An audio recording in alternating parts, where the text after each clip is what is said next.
Hello guys, what's up? This is Amit Mahajan. I hope that you are doing absolutely well. So एक direct tax में छोटा सा amendment आया था जो दिखने के लिए बहुत बड़ा है, but many people are getting confuse कि सर ये यूलिप का अमेंडमेंट है ना सर, बहुत लेंदी है. There are so many examples which are given by the institute और थोड़ा कंफ्यूजिंग लग रहा है सर. तो I thought of making one video for you and I am very sure that after watching this video you will be extremely comfortable with this particular topic. तो मैंने क्या किया है ना, मैंने ना एक अमेंडमेंट का शीट बनाया. तो अमेंडमेंट शीट ने यूलिप में जो जो उन्होंने सर्कुलर्स में डाले थे, जो जो पॉइंट्स उन्होंने बेसिकली प्रोवाइड किए थे, वो सब पॉइंट्स मैंने इधर प्रोवाइड किया अलॉन्ग विथ एग्जाम्पल्स, राइट. सो ये जो यूलिप एंड एलआईपी का जो हम लोगों को पॉइंट समझना है, ये समझने के पहले अभी देखो, if you see the length of this amendment, it is like 1 2 3 4 5 6 7.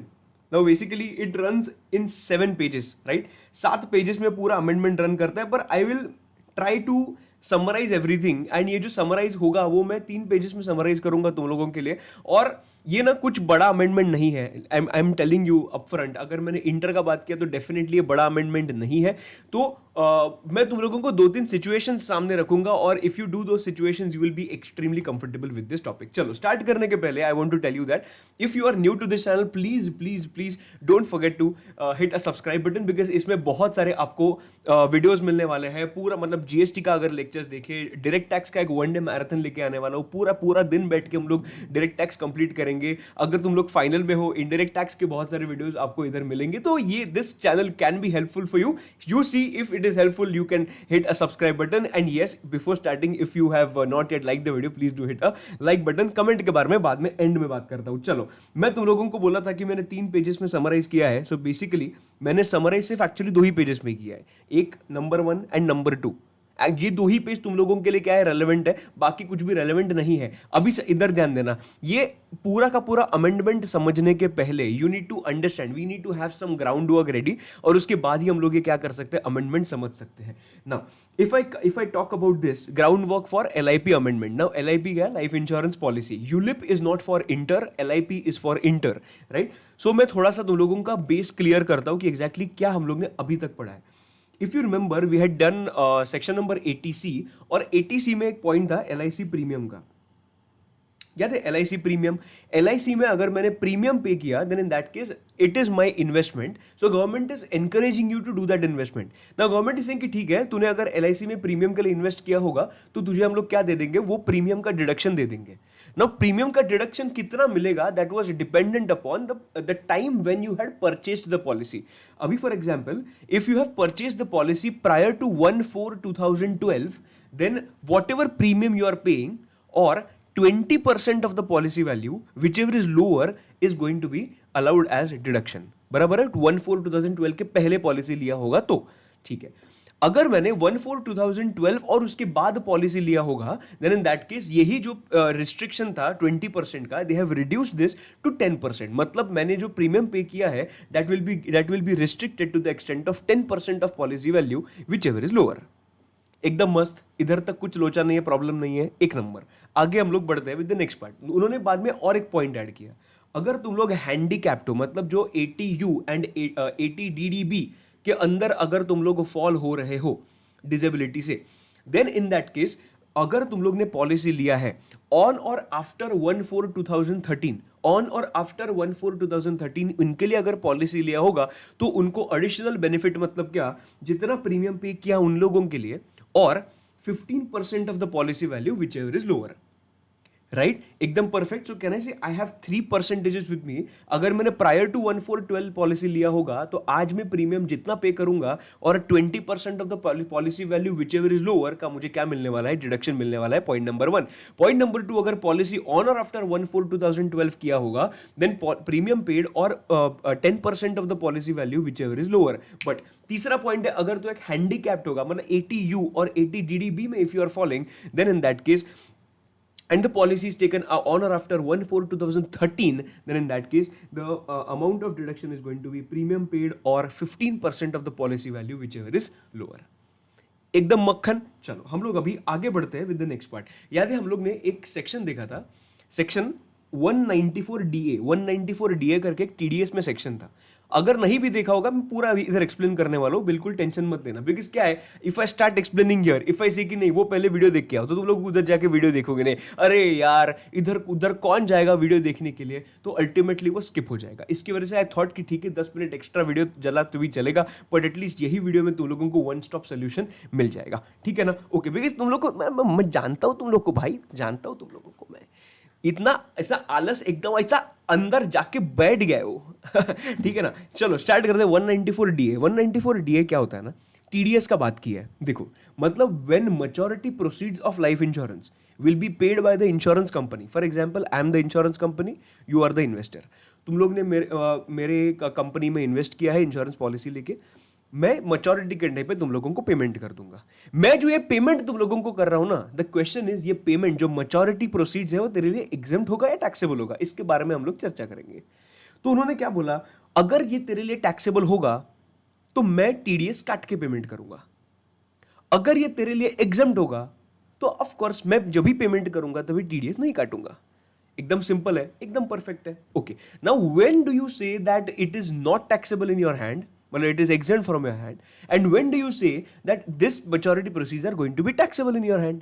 वो किधर लिखा है सर, ये लिखा है 1010D में, एग्जम्पशन दिया है 1010D में। तो उन्होंने स्पेसिफाई किया है कि ये 1010D मतलब कभी एग्जम्प्ट होगा। तो basically if it is exempt, if you are satisfying the conditions of 1010D, then of course तो सामने वाले के लिए टैक्सेबल ही नहीं है, तो मैं टीडीएस क्यों कटूं, बराबर। उसके बाद अगर सामने वाले के लिए टैक्सेबल है तो मैं टीडीएस काटूंगा अंडर सेक्शन 194 डीए। 194 डीए में कितना टीडीएस कटता है that's a secondary part, but सबसे पहले वो समझना पड़ेगा सामने वाले के लिए टैक्सेबल है कि नहीं। चलो देखते हैं, इसके पहले 1010D में क्या लिखा है देखते हैं। तुम लोगों को एक चेक करना है। देखो उन्होंने क्या बोला है कि तू कितना पेमेंट कर रहा है एनुअल प्रीमियम का। अच्छा, तो अगर एनुअल प्रीमियम ये थ्रेशोल्ड के नीचे है, मतलब तेरा एनुअल प्रीमियम इज रीजनेबल, मतलब ये थ्रेशोल्ड के नीचे अगर तेरा एनुअल प्रीमियम है, देन इन दैट केस जो भी तेरा मैच्योरिटी प्रोसीड्स होगा that is going to be exempt from tax. क्यों? बिकॉज तेरा एनुअल प्रीमियम जो था वो क्या था, थ्रेशोल्ड के नीचे था, मतलब रीजनेबल था, बराबर है। अगर तेरा एनुअल प्रीमियम ये थ्रेशोल्ड के ऊपर गया, ये तेरा एनुअल प्रीमियम ये थ्रेशोल्ड के ऊपर गया, मतलब अनरीजनेबल अमाउंट ऑफ पेमेंट हो गया प्रीमियम का। Absolutely right. ये जब भी होता है ना, तभी गवर्नमेंट सेज दैट जब भी अनरीजनेबल प्रीमियम पे होता है ना, at that point of time whatever maturity proceed you will get that is going to be taxable, और जो टैक्स होगा उस पर 194 डीए के अंदर टीडीएस कटेगा। नाउ सर ये समझा कि इसके नीचे होगा रीजनेबल है तो maturity proceed will be exempt from tax.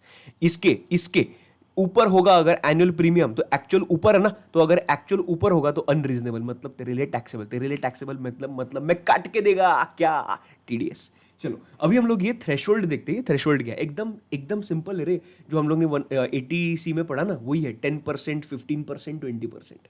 अगर पॉलिसी लिया है प्रायर टू 1/4/2012 तो ये थ्रेशोल्ड कंसिडर होगा 20% का। अगर तूने पॉलिसी लिया है आफ्टर 1/4/2012 ऑन और आफ्टर, तो 10% का। तो इधर मैं 15% भी ऐड करता हूं। ऑन और आफ्टर 1/4/2013 लिया होगा तो 15% of the sum assured. Basically मुझे क्या आइडेंटिफाई करना है कि ये इसके ऊपर पेमेंट किया या नीचे पेमेंट किया, ये कैसे आइडेंटिफाई होगा, डिपेंड करेगा पॉलिसी कभी लिया। पॉलिसी लिया है प्रायर टू 1/4/2012 देन 20%, ऑन और आफ्टर 1/4/2012 देन 10%, और 1/4/2013 के बाद होगा it is going to be 15%। Perfect. And if yes, if the premium is less than this threshold, if yes, then entire maturity proceeds are going to be exempt from tax, right? अगर premium ज्यादा होगा मतलब unreasonable payment किया, बराबर है, then in that case maturity proceeds are going to be taxable. और नीचे उन्होंने 194 डीए का बात किया है कि कभी टीडीएस लगेगा। अभी 194 डीए में बोला है कि हाँ ठीक है, अगर लेस देन और इक्वल टू 1 लाख होगा तो टीडीएस नहीं लगेगा, टैक्सेबल है पर टीडीएस नहीं लगेगा। और अगर 1 लाख के ऊपर होगा मैच्योरिटी प्रोसीड्स देन टैक्सेबल तो होगा ही, दोनों केस में टैक्सेबल तो है ही, बट टीडीएस कभी लगेगा वो लोग बात कर रहे हैं। 1 लाख होगा तो टीडीएस लग जाएगा only on the income element. Income element मतलब मैंने तुझे मतलब मैच्योरिटी प्रोसीजर 4 लाख, बट तुम लोग ने टोटल मुझे 1 लाख का प्रीमियम पे किया है, सो तेरे लिए इनकम कितना, तेरे लिए इनकम 3 लाख। सो टैक्स, अगर तुझे टैक्स भरना होगा तो टैक्स कितने भरेगा, 3 लाख पे भरेगा। तो इसकी वजह से मैंने टीडीएस कितने पे काटना चाहिए, 3 लाख पे काटना चाहिए, राइट। तो ये तो मैंने 10 मिनट के लिए ग्राउंड हुआ कि तुम लोगों का क्लियर किया कि हाँ ये तो क्या है, ये एलआईपी का अमेंडमेंट का ग्राउंड हुआ। अभी हम लोग मेन एलआईपी के अमेंडमेंट से स्टार्ट करते हैं। आ जाओ, amendment on life insurance policy. अभी देखो एकदम सिंपल वे में तुम लोगों के सामने प्रेजेंट किया, जितना रिक्वायर्ड है उतना बात करेंगे। 1/4/2013 अभी ये अमेंडमेंट क्यों आया उसके पहले का रीजन बताता हूं तुम लोगों को। देखो क्या होता था ना कि पहले ओके, लाइफ इंश्योरेंस पॉलिसी जो होता है, life insurance policy usually why do we take life insurance policy? To secure our future, right? To secure our future. But अभी होता क्या है ना कि जब भी लाइफ इंश्योरेंस पॉलिसी लिया जाता है, जब भी लाइफ इंश्योरेंस पॉलिसी लिया, थोड़े थोड़े हाई नेटवर्थ इंडिविजुअल्स थे, वो लोग क्या करते थे मालूम है? वो लोग बोलते थे अरे साला, अगर मैं एफडी में इन्वेस्ट किया, एफडी का इंटरेस्ट मुझे टैक्सेबल होता था, बराबर। और अगर मैंने लाइफ इंश्योरेंस में इन्वेस्ट किया तो लाइफ इंश्योरेंस का जो भी मुझे मैच्योरिटी प्रोसीड्स होते हैं वो तो क्या होता था, वो तो एग्जम्प्ट होता था। मैं बोला बेस्ट है यार, ये तो बेस्ट है, उसमें कुछ प्रॉब्लम है नहीं। तो लोग क्या करते थे ना, people started taking advantage of life insurance policy और उनका एग्जम्पशन। उन्होंने क्या बोला कि मैं ना इन्वेस्टमेंट करना स्टार्ट करूंगा लाइफ इंश्योरेंस पॉलिसी में। तो उनका ना पर्पस, इंटेंशन बहुत चेंज हो गया और ये गवर्नमेंट को समझा कि भाई ये तो कुछ तो गड़बड़ हो रहा है। And people are investing, people are putting money in life insurance policy not for securing their future but for investment purpose, and that is why they introduce this amendment of life insurance policy. एकदम simple है, ये amendment आया कभी 1/4/2023 के पहले, 1/4/2023 के बाद, बराबर। मतलब ये एप्लीकेबल हुआ 1/4/2023 को। सो इसके पहले जो इंश्योरेंस पॉलिसीज लिए थे, if you have taken the insurance policy prior to 1/4/2023, इसके लिए तो सेम ही है अभी जो हम लोग ने पढ़ा हो, इसके लिए तो सेम ही है। अगर तुम लोग ने लास्ट ईयर मतलब 1/4/2022 को पॉलिसी लिया, मैच्योरिटी प्रोसीड्स एग्जम्प्ट होगा कि टैक्सेबल होगा, that will be dependent upon your annual premium. अगर वो नीचे होगा तो एग्जम्प्ट होगा और अगर वो ऊपर गया तो entire maturity proceeds are going to be taxable. तो इसमें तो वांदा है ही नहीं ना, इसमें तो वांदा है ही नहीं। क्यों? बिकॉज इसमें तो हम लोग डिस्कशन ही क्यों कर रहे हैं, वो तो 1/4/2023 के पहले है। बट जब भी 1/4/2023 के बाद तुम लोग ने पॉलिसी लिया होगा ना, तो जो अगर फॉर एग्जांपल 1/4/2023 के बाद 7 जुलाई 2023 को तुम लोग ने मेरे से पॉलिसी लिया और मैच्योरिटी समझ 10 साल के बाद है, वो मैच्योरिटी जो होगा वो तेरे लिए एग्जम्प्ट होगा कि टैक्सेबल होगा? वो अभी तक हम लोग क्या डिपेंडेंट थे? एनुअल प्रीमियम पे डिपेंडेंट था, बराबर है। तो अभी उन्होंने क्या बोला मालूम है? अच्छा, इधर दो कंडीशन सेटिस्फाई करने पड़ेंगे। एक तो नॉर्मल कंडीशन पहले का है वो तो लगेगा ही, मतलब क्या? If annual premium is less than 10%, 15%, 20%, if annual premium is less than 10%, 15%, 20%, तो entire maturity proceeds are going to be exempt. ये तो सेम है। बट इसके साथ साथ उन्होंने क्या बोला मालूम है? And you have to just ensure that aggregate premium which you are paying in the financial year, aggregate मतलब एक पॉलिसी का नहीं, जितने तूने पॉलिसीज लिए वो सबका aggregate financial year should be less than और इक्वल टू 5 लाख रुपीज। अभी गवर्नमेंट क्या बोल रहा है, जो हाई नेटवर्थ इंडिविजुअल्स है ना, अभी वो बोल रहे हैं कि भाई लोग क्या करते थे, ये कंडीशन सेटिस्फाई करते थे और दनादन पैसा इन्वेस्ट करते थे और पूरा का पूरा मैच्योरिटी प्रोसेस क्या होता था? एग्जम्प्ट होता था। अभी गवर्नमेंट ने बोला अच्छा तुझे इन्वेस्ट करना है, इन्वेस्टमेंट पर्पस करे तो हमारा लाइफ इंश्योरेंस पॉलिसी को यूज कर रहा है, तो एक काम कर, हम लोग 5 लाख के ऊपर तूने अगर प्रीमियम पे किया ना, 5 लाख के ऊपर तूने अगर प्रीमियम पे किया ना लाइफ इंश्योरेंस पॉलिसी में, हम लोग ये कंडीशन ही नहीं देखेंगे भाई, सब कुछ टैक्सेबल, सब कुछ टैक्सेबल। मतलब समझा बेसिकली, मुझे अगर एग्जम्पशन चाहिए मेच्योरिटी अमाउंट पे, then in that case if annual premium should be less than 10, 15, 20 and aggregate premium paid during the financial year should be less than or equal to 5 lakhs। ये दोनों condition satisfy होने चाहिए। Sir what if मेरा premium तो कम है पर aggregate ज्यादा है? अरे वही तो इंटेंशन था गवर्नमेंट का, लोग वही तो कर रहे थे। इसके वजह से दोनों कंडीशन सेटिस्फाई हुए तो ही क्या हो जाएगा? It is going to be exempt from tax. Understanding? Sir what if मेरा एग्रीगेट लेस देन 5 lakhs है पर ये तो मोर देन 10 लाख, तो वो तो एनीवेज टैक्सेबल है, वो तो पहले भी प्रोविजन यूज करता तो भी टैक्सेबल हो जाता, एनुअल प्रीमियम बढ़ता तो। सो आर यू अंडरस्टैंडिंग? एग्जम्पशन चाहिए तो दोनों कंडीशन सेटिस्फाई होने चाहिए।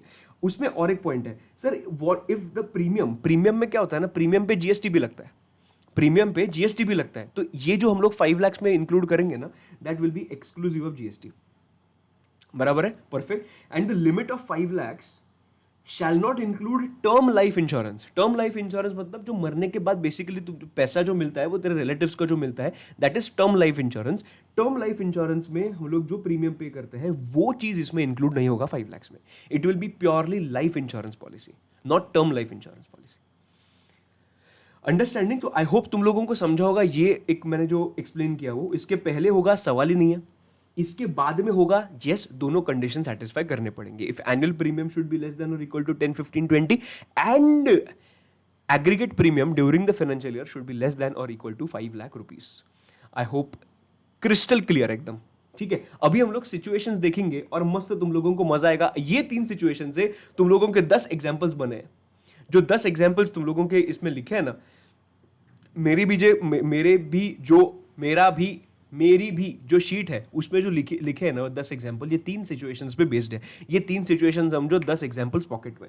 देखो, situation number 1, policy after 1/4/2023. Of course उसके पॉलिसी आफ्टर का ही बात करेंगे, प्रायर का तो बात ही नहीं करेंगे, बराबर. पॉलिसी आफ्टर 1/4/2023 होगा. समझो I have taken 3 policies. Number 1, कुछ भी मत पढ़ना, मैं जितना दिखा रहा उतना पढ़ना. नंबर 1, पॉलिसी 1 का premium is 1 lakh rupees. Policy 2 का premium is 3 lakh rupees and policy 3 का प्रीमियम इज 4 लाख रुपीज, बराबर. अज्यूम करते हैं इंडिविजुअली सम जो होता है ना 10, 15, 20, बेसिकली ये 10% होगा. This premium is 10 equal to और less than 10% of the policy value. मतलब वो कंडीशन सेटिस्फाई हो रहा है, बराबर, एकदम मस्त, एकदम ओके. सो कैन आई से aggregate value of premium is more than 5 lakhs. So basically policy 1, policy 2, policy 3, ये तीनों का maturity proceeds are going to be taxable in taxable. ये तीनों का maturity proceeds are going to be taxable because मैंने क्या बोला था, तीनों का दोनों कंडीशन सेटिस्फाई होने चाहिए. ठीक है, फर्स्ट कंडीशन अज्यूम करते हैं सेटिस्फाई हो गया 10% वाला, बट सेकंड कंडीशन तो सेटिस्फाई नहीं हो रहा है ना. इसके वजह से तीनों का हम लोग क्या बोलेंगे, तीनों का ये टैक्सेबल हो जाएगा, ऐसे हम लोग बोल देंगे. बट गवर्नमेंट ने बोला ठीक है, अभी तक बराबर, इधर तक हम लोगों को समझा. गवर्नमेंट ने ना और एक रिलैक्सेशन दिया, और रिलैक्सेशन में क्या बोला मालूम है, ठीक है हम लोग एग्रीगेट मान लिया, हम लोग ने एग्रीगेट मान लिया that aggregate value is more than 5 lakh rupees, then everything is going to be taxable. But उन्होंने रिलैक्सेशन दिया और उन्होंने बोला कि ऐसे कौन से पॉलिसी वैल्यूज होंगे, 1 और 2 पॉलिसीज, ऐसे कौन से पॉलिसीज होंगे जिनका aggregate is not more than 5 lakhs. In this case example से बात करते हैं.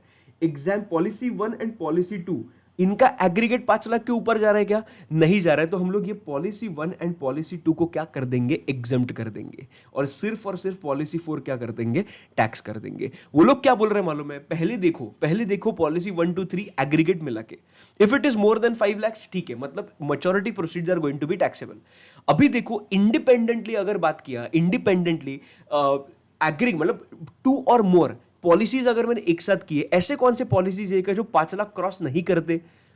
हाँ, अल्टरनेटिव 1, पॉलिसी 1 एंड पॉलिसी 2, ये जो है ये 5 लाख क्रॉस नहीं करता. सो ये जो पॉलिसीज है ना, पॉलिसी 1 पॉलिसी 2, हम लोग क्या कर देंगे, एग्जेम्प्ट कर देंगे और ये कर देंगे टैक्सेबल. सर दूसरा अल्टरनेटिव ये भी हो सकता है, पॉलिसी 1 एंड पॉलिसी 2 हम लोग एग्जेम्प्ट कर देंगे पॉलिसी 1 एंड पॉलिसी 3 एग्जेम्प्ट कर देंगे, बिकॉज ये 1 लाख है और ये 4 लाख है, मतलब 5 lakhs तक है. यस, ये एग्जेम्प्ट कर देंगे and policy 2 is going to be taxable. So relaxation क्या दिया, maturity is not taxable for those policies whose aggregate premium is less than 5 lakhs.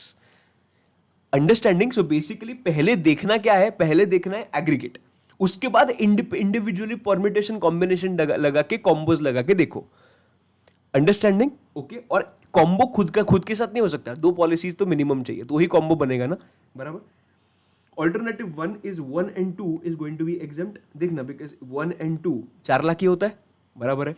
और ऑल्टरनेटिव 2 क्या है, alternative 2 is 1 and 3. Alternative 2 is 1 and 3, ये 5 लाख ही होता है. Sir why not 2 and 3? अरे 2 एंड 3, अरे वाह, 2 एंड 3 क्या है तो 7 लाख होता है ना भैया.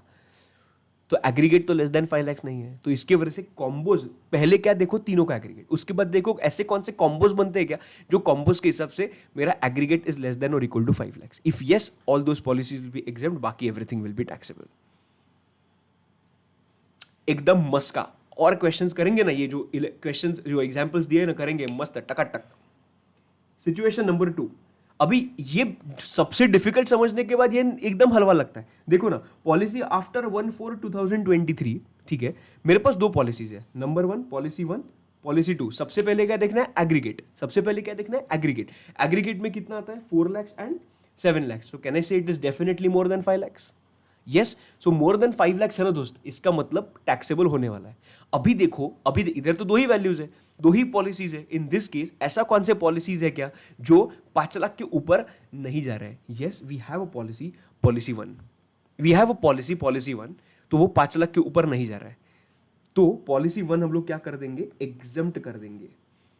सर पॉलिसी 2 क्यों नहीं? बिकॉज वो 5 लाख के ऊपर जा रहा है, इसकी वजह से। सो अगर तीन होंगे तो कॉम्बो बनाओ, अगर दो होंगे तो एनी वन, मतलब इसमें होगा, ये केस में तो policy 1 will be exempt from tax. पर सर ऐसा भी हो सकता है ना कि पॉलिसी 1 एंड पॉलिसी 2, ये 4 लाख है और ये 3 लाख है, ठीक है, एग्रीगेट गया 5 लाख के ऊपर, बराबर, एग्रीगेट तो गया ना 5 लाख के ऊपर, यस। बट अगर मैंने इंडिपेंडेंटली बात किया तो दोनों 5 लाख के नीचे, अभी दोनों बैठा का मस्त एकदम 5 लाख के नीचे, मतलब दोनों वापस एग्जाम्प्ट करेंगे क्या? नहीं। तो इधर you can choose any policy, you can choose any policy which you want to consider that as exempt. मतलब तुझे 1 कंसिडर करना है, ये 2 कंसिडर करना है, वो तू देख। लॉजिकली मैं तुम लोगों को 10 सेकंड देता हूं सोचने के लिए। मुझे कोई बता सकता है कि ये अगर सिचुएशन होगा, which one will you consider it as exempt from tax? मतलब तू तेरा चॉइस है ना, पॉलिसी 1 या पॉलिसी 2, किसको एग्जाम्प्ट करेगा? Simple, logical.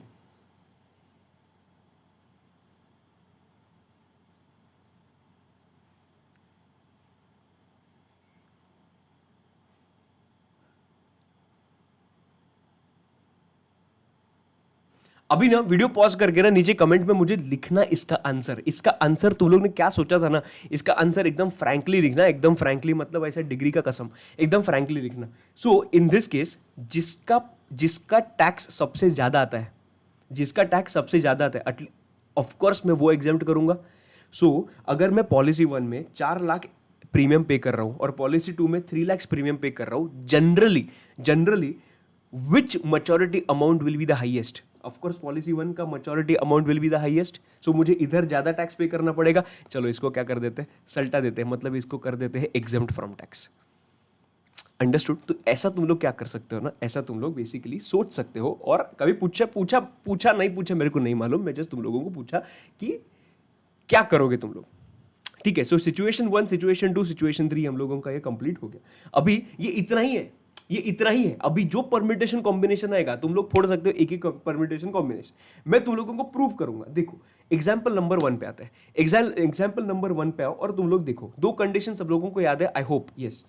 Date of issue is 1/4/2013। अरे ये तो बात ही नहीं रे, 1/4/2013 को डेट ऑफ इशू है, तो 5 lakhs का तो कंडीशन ही नहीं था, which means I need to check only one condition, that is 10%, that is 10%, correct, because 1/4/2013 है, बराबर। एनुअल प्रीमियम कितना पे किया? 6 lakhs। सम अश्योर्ड कितना है? 60 lakhs। अभी is my annual premium more than 10, equal to, sorry, more than 10%? Is my annual premium more than 10%? No, it is less than or equal to 10%, which means entire maturity proceeds are going to be exempt from tax. See, the assessee did not receive any consideration. एक second ना, हाँ, eligibility, sorry. Since annual premium does not exceed 10% of actual sum assured, it is going to be exempt from tax under section 1010D जो हम लोग ने देखा था। और इधर 5 लाख का कंडीशन लगेगा क्या? नहीं लगेगा। As the policy has been issued before 1/4/23 the limit of 5 lakhs is not applicable. Easy एकदम, आगे बढ़ते। डेट ऑफ इशू इज 1/4/23, हाँ, इधर दोनों कंडीशन लगेंगे। Annual premium is 5 lakhs, sum assured is 50 lakhs। सबसे पहले देखो सम अश्योर्ड कितना है, 10% से ऊपर है क्या? नहीं है, एग्जैक्ट 10% है, मतलब first condition is getting satisfied. दूसरा कंडीशन देखो, एनुअल प्रीमियम 5 लाख के ऊपर है क्या? एंड एग्रीगेट, इधर तो एक ही पॉलिसी है, पर एग्रीगेट प्रीमियम 5 लाख के ऊपर है क्या? नहीं है, वो भी 5 लाख है। सो कहने से both the conditions are getting satisfied. So इसके वजह से entire amount is going to be what, entire 52 lakhs is going to be what, exempt from tax. Perfect, आ जाओ थर्ड एग्जाम्पल पे। Date of issue is 1/4/23, annual premium is 6 lakhs, sum assured is 60 lakhs। Okay, ये 1/4/23, मतलब बराबर दोनों conditions देखने हैं। Annual premium 10% से ऊपर है क्या? नहीं, वो तो 10% ही है। बट मैंने अगर देखा तो एग्रीगेट प्रीमियम जो है ना, that is more than 5 lakhs, and इसके वजह से entire maturity proceeds are going to be taxable. The consideration received would not be exempt under section 1010D, would not be exempt. Logical बात है. आ जाओ example 4 पे. अभी इधर 2 पॉलिसीज आ गए, कुछ नहीं, 2 क्या 5 देने दे, हम लोग को फर्क नहीं पड़ता है. देखो 1423 1423 मतलब दोनों कंडीशंस देखने हैं. Annual premium 3 lakh, annual premium 2 lakh. अभी देखो कि सम अशोर्ड के 10% के ऊपर जा रहा है क्या?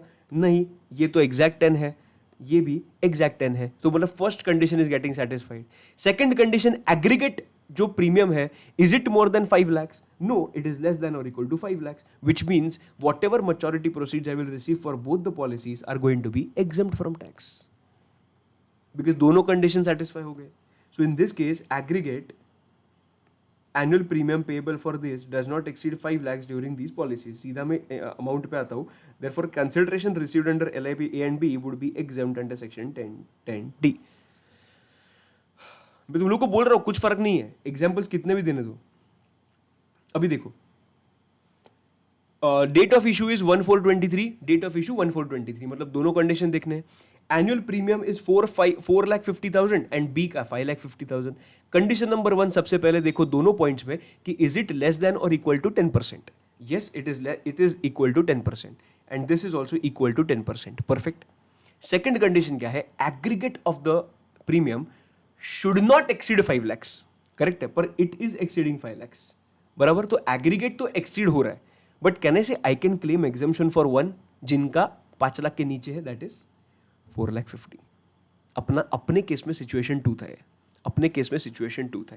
एग्जैक्टली सेम, एग्जैक्टली देखना, 4 lakhs and 7 lakhs aggregate excess हो रहा है, बट एक है लेस देन 5 lakhs का. परफेक्ट. किधर गया रे? इधर. सो बेसिकली हम लोग सीधा क्या करेंगे, देखो however the consideration received under LIP A would be exempt from tax. A का एग्जाम्पशन मिल जाएगा, A का would be exempt from tax. और अगर हम लोग ने ऊपर देखा, B का consideration received under LIP B alone would not be exempt from tax. E.g. Point number C पे आओ. Date of issue is 1 AABC. तीनों policies are taken on 1/4/2023. Annual premium तीनों का दिया है, सम अशोर्ड तीनों का दिया है. सबसे पहला चेक करना है 10% का. इज इट लेस देन और equal to 10%? Yes. Is it less than और equal to 10%? Yes. Is it less than और इक्वल टू 10%? यस. अगर यही नहीं होता ना तो खेल खत्म, हम लोग कुछ देखते ही नहीं आगे. बराबर. तो अभी देखो एग्रीगेट तीनों का मिला के, is it more than 5 lakhs? Of course 1 lakh, 3,50,000 and 6 lakhs. ये तीनों क्या है? ऊपर है 5 लाख के एग्रीगेट. अभी एग्रीगेट तो हो गया. Now can you make some combo जिसके वजह से एग्रीगेट में amount is less than 5 lakhs? Alone और कॉम्बो हो सकता है क्या? यस. अगर मैंने ए एंड बी किया हो सकता है, अगर ए एंड बी किया हो सकता है, मतलब A and B can be exempt, बाकी will be taxable. Alternative number 1, alternative 1 is going to be A and B exempt from tax. और कौन से ऑल्टरनेटिव बनते हैं क्या? अगर मैंने A and C किया तो sorry, A and C 1 lakh and 6 lakhs, नहीं ये नहीं बनेगा. अगर मैंने B and C किया तो ये भी नहीं बनेगा. सो कहने से A and B are going to be exempt from tax and C is going to be taxable. Yes. देखो नीचे, the consideration received under LIP C alone would not be exempt from tax. बाकी everything is going to be exempt. मस्का consideration received under A and B would be exempt from tax. मस्त. आगे बढ़ते हैं, 3 illustrations बाकी हैं. अभी देखो एग्जाम्पल नंबर 7. इसमें अभी 4 पॉलिसीज के बारे में दिया है. 1/4/2022. अरे भाई 1/4/2022 लास्ट ईयर का बात कर रहे हैं. मतलब ये तो इसको बाजू में रख, इसको तो बाजू में रखना, इसको तो बाजू में रख, बिकॉज वो तो लास्ट ईयर का बात कर रहे हैं. इस पे वैसे भी 5 लाख का लिमिट एप्लीकेबल नहीं होता है. अभी देखो इसमें कैसे लिखा है, annual premium is 5,50,000 and sum assured is 55 lakhs. इसका 10% से कम है क्या? हाँ, इक्वल टू और लेस देन 10% है. तो even though this is more than 5 lakh rupees, that is not going to matter to me. Entire amount of 62 lakhs is going to be exempt from tax. भाई ई तो x तो exempt ही होने वाला है, x तो exempt ही होने वाला है. I hope you are clear, I hope you are clear. Yes. अभी एबीसी का बात करते हैं जो मेन खिलाड़ी है.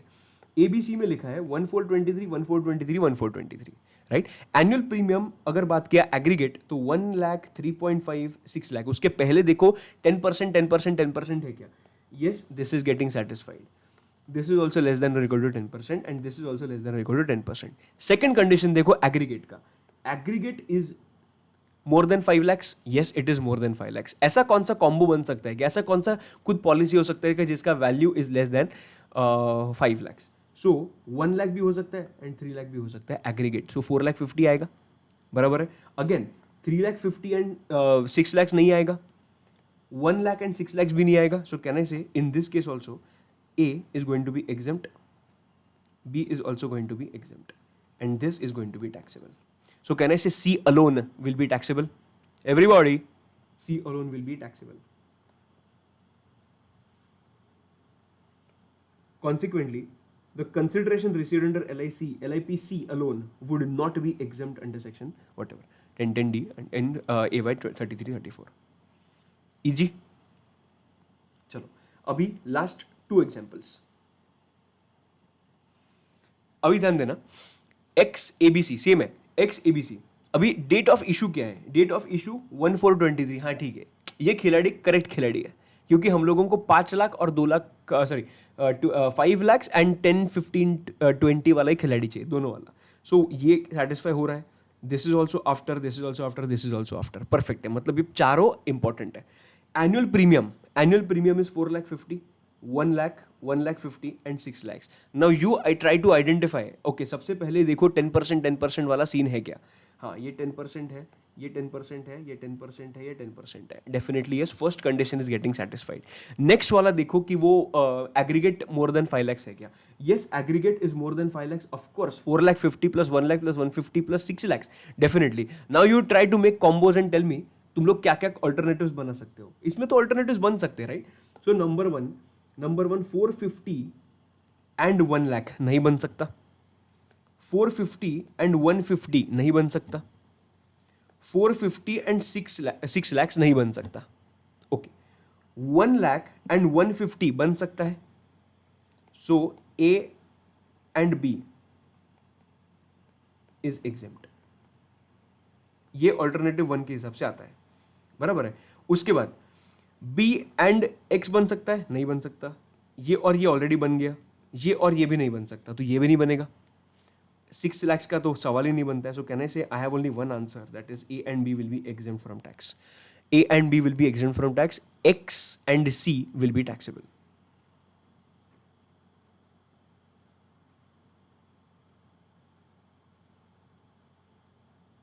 एक मिनट. अब हाँ, एक ऑल्टरनेटिव ऐसा भी बन सकता है ना. एक ऑल्टरनेटिव 6 सिर्फ एक्स का भी बन सकता है. ओनली एक्स इज एग्जेम्प्ट, बराबर ना. ये भी ऑल्टरनेटिव बन सकता है. सिर्फ एक्स एग्जेम्प्ट है, बाकी एवरीथिंग इज टैक्सेबल, बराबर. ये भी बन सकता है क्योंकि 5 लाख के नीचे, तो उन्होंने वही लिखा है. देखो, the aggregate of annual premium, the aggregate of annual premium for A and the premium for X also exceeds 5 lakhs. Consequently, the consideration received under A, B and C would not be exempt under.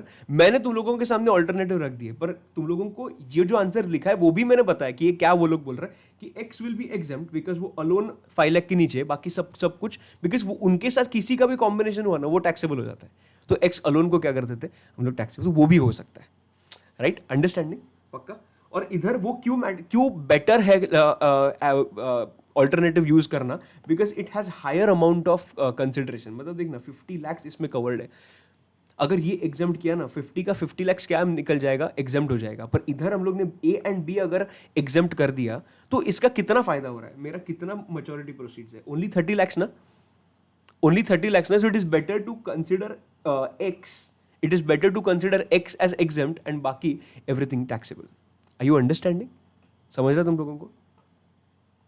Okay, example number 9 एकदम मस्त.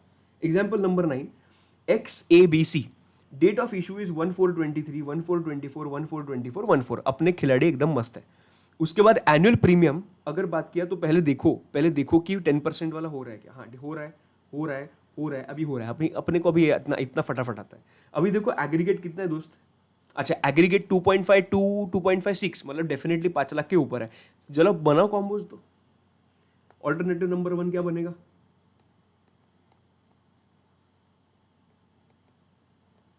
Alternative 1 कहने से x and ए बनेगा। Alternative 2 x and B बनेगा। Alternative 3 A and B बनेगा। देखो अभी दूसरे कौन से ऑल्टरनेटिव बन ही नहीं सकते। ये और इसका एक ऑल्टरनेटिव बनाया 450 आता है, इसका और इसका एक ऑल्टरनेटिव बनाया 450 आता है, इसका और इसका भी ऑल्टरनेटिव बनाया 5 लाख आता है। बराबर कि नहीं? मस्त एकदम। तो ये उन्होंने ऑल्टरनेटिव्स, अलग अलग ऑल्टरनेटिव्स उन्होंने इधर दे दिए, अलग अलग ऑल्टरनेटिव ट्रीटमेंट और वो सब। तो बेसिकली अपना बराबर है जो हम लोग कर रहे हैं वो। सीधा आ जाओ एग्जाम्पल नंबर 10 पे। अभी उन्होंने ज़्यादा बढ़ाया तो उनको बोल कि भाई तू 10 दे, हम लोगों को आता है। अभी खिलाड़ी कच्चा खिलाड़ी के पक्का खिलाड़ी, हाँ ठीक है, ये कच्चा खिलाड़ी नहीं है, ये पक्का खिलाड़ी है। 1423 1423 1424 1424 1424 वेरी गुड। उसके बाद देखो 10% 10% हो रहा है हो रहा है हो रहा है हो रहा है हो रहा है, एक नंबर। उसके बाद ये तो कंप्लीट हो गया बराबर। चलो अभी हम लोग एग्रीगेट देखते हैं। Aggregate is more than 5 lakhs, definitely yes it is more than 5 lakhs बराबर। अगर ये मोर देन 5 lakhs है तो अभी कॉम्बोज बनाना स्टार्ट करो, कॉम्बोज बनाना स्टार्ट करो। Alternative number 1 that is X and Y. Alternative number 2 कहने से ये पहले किया हम लोग ने कंप्लीट, अभी एक्स एंड ए भी हो सकता है बराबर ना। 2 lakhs and 2 lakhs, X and B भी हो सकता है बराबर है। उसके बाद अभी y आता है, y एंड a भी आ सकता है, yes.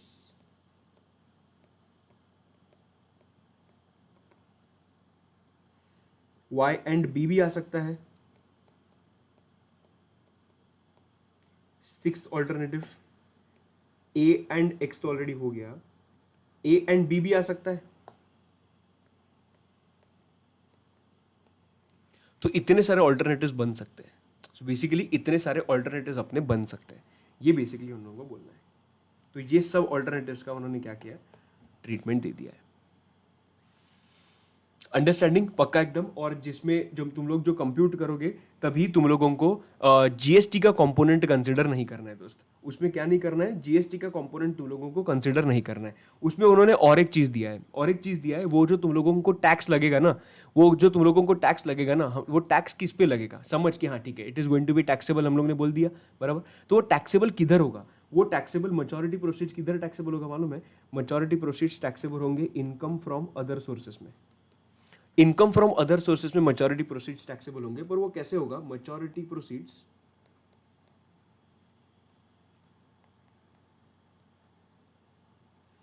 Minus amount paid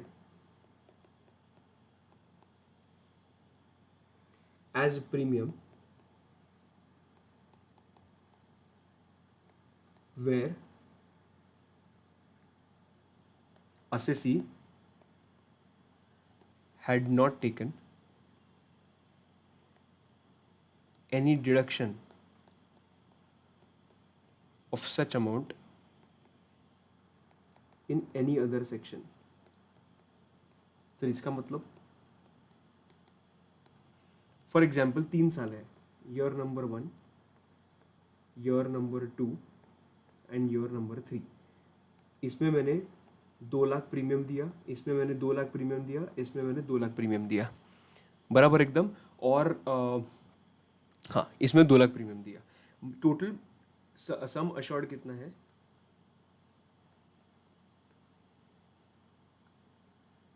₹10 lakhs बराबर। सम अश्योर्ड इज 10 lakhs। अभी हुआ क्या, ईयर नंबर 1 में कहने से I can take the deduction of 1,50,000 in ATC। जो प्रीमियम पे करता हूँ 1,50,000 का लेता हूँ ना, तो इसका मैंने 1.5 lakhs का ATC में डिडक्शन ले लिया। इसका भी मैंने 1.50 lakhs का ATC में डिडक्शन ले लिया। इसका भी मैंने 1.50 lakhs का ATC में डिडक्शन ले लिया। मैंने कितने का बेनिफिट का क्लेम नहीं लिया है अब तक? अभी ये देखो 2 lakhs में से मैंने 150 का तो बेनिफिट ऑलरेडी ले लिया ना under income tax act, but can I say I have not taken the benefit of 50,000 in the first year. 50,000 in the second year, 50,000 in the third year, बराबर इतने का मुझे बेनिफिट नहीं मिला है। मैं क्या माइनस करता हूँ हमेशा, मैं तुम लोगों को बोला था जब भी वो टैक्स लगता है ना, वो टैक्स मैच्योरिटी प्रोसेस पे नहीं लगता है, maturity process minus the premium which you have paid. But इधर गवर्नमेंट क्या बोल रहा है मालूम है, इधर तो हम लोगों को जो 10 लाख रुपीज समझ, मतलब अगर मैच्योरिटी प्रोसीज अगर 10 लाख होंगे तो 10 लाख में से जो माइनस होगा, ओके 10 लाख में से जो माइनस होगा, क्यों ये क्यों मैच्योरिटी प्रोसेस टैक्सेबल होंगे? Number one example, number one because ये एनुअल प्रीमियम जो है ना, ये 10% ऑफ द सम अश्योर्ड से ज्यादा है एंड एग्रीगेट भी 5 लाख के ऊपर है। इसके वजह से maturity proceeds are going to be which are going to be taxable, बराबर। अभी समझो मैच्योरिटी प्रोसीड्स जो है, वो मैच्योरिटी प्रोसीड्स जो है, वो मैच्योरिटी प्रोसीड समझ 10 लाख है, 10 लाख ही है, उसमें से माइनस तुम लोग यूजुअली क्या करते, 8 लाख 6 लाख करते, पर नहीं, तुम लोग इधर 6 लाख नहीं करोगे। 6 लाख का वो लोग क्यों बेनिफिट देंगे तुझे ऑलरेडी 1.5 का एटीसी में डिडक्शन दे दिया ना, तो इसके वजह से वो लोग तुझे 1.5 लाख का ही बेनिफिट देते हैं, 50-50-50। सो वो लोग बोल रहे कि नहीं, you will reduce only 1.5 lakh, और ये जो अमाउंट आएगा ना, अल्टीमेट अमाउंट 8,50,000 का, इस पे हम लोग टैक्स देंगे, ये टैक्सेबल है। I hope you are clear with this part. I hope you are clear with this part.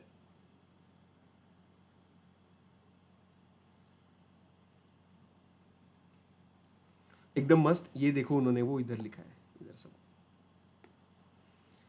मेरे हिसाब से इतना भी तुम लोग ने किया ना, मैं जितना पता है, आई थिंक सब हो जाएगा एकदम मस्त, एकदम चमकेगा तो एग्जाम में, राइट। ये 3 तुम लोगों को पॉइंट्स बराबर करने हैं, एंड वाला जो एग्जाम्पल है बराबर करना है। सिर्फ एक चीज़ इधर याद रखने के लिए, एक है प्रीमियम में जीएसटी नहीं होना चाहिए और इसमें टर्म लाइफ इंश्योरेंस नहीं होना चाहिए। I hope that you are clear with this amendment. जो तुम लोगों को पहले डर लग रहा था क्या है सर, इतने सारे एग्जाम्पल्स क्या है, आई होप कि अभी वो डर निकल चुका है। If yes, please let me know how did you feel this video, whether this video was helpful for you or no. Please let me know in the comment section. I tried my level best to make you feel comfortable in this particular amendment. इसमें से questions are expected, अगर आए तो मस्त bonus है, right? Perfect है। So that's it for today's video. This is Amit Mahajan. Please share this with all your friends. Again, I'm telling you, if you have liked the video, please do comment and tell me how did you find this video. बहुत अच्छा लगता है तुम लोगों के comments पढ़ने के बाद, और ऐसे ही अलग अलग कॉन्टेंट्स पे लेके आऊँगा बहुत सारे अमेंडमेंट्स, जीएसटी, डीटी और भी ज़्यादा। अगर मुझे कौन से स्पेसिफिक टॉपिक्स लगेगी इंपॉर्टेंट है, उसके लिए मैं तुम लोगों के सामने आऊँगा और I will keep on making videos and I will be guiding you like a brother. So this is Amit Mahajan. I will see you in the next video. Then bye bye, see you and take care. Bye bye.